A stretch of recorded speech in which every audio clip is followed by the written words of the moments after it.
বন্ধুরা, যে হাঁটছি রাস্তার দুপাশে, এটা একটা বাংলো বাড়ি,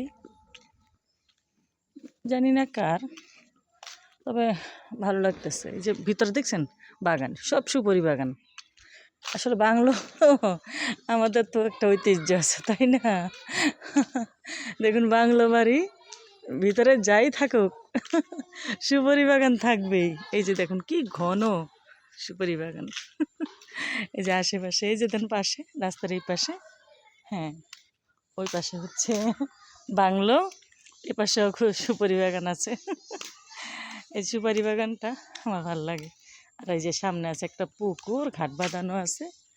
এই যে আমার আপু দাঁড়িয়ে আছে, আরেকটা ছোট আপুকে নিয়ে,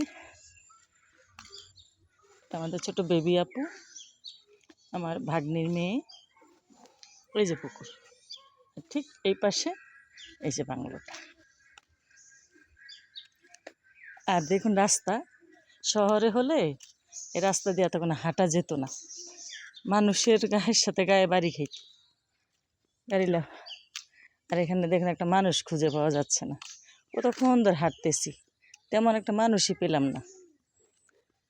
আর এটা যদি শহর হতো, ঢাকা হতো বা আশেপাশের এলাকা হতো, রিক্সা, অটো, সিএনজি তো আছে, সেই সাথে মানুষ গায়ের সাথে গা লেগে হাঁটে, ধাক্কা লাগে।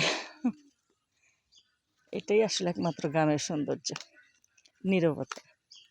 নীরবতার মাঝেই আসলে অনেক সৌন্দর্য খুঁজে পাওয়া যায়। দেখেন এই সামনে কত ঘন জঙ্গল, বাঁশঝাড়।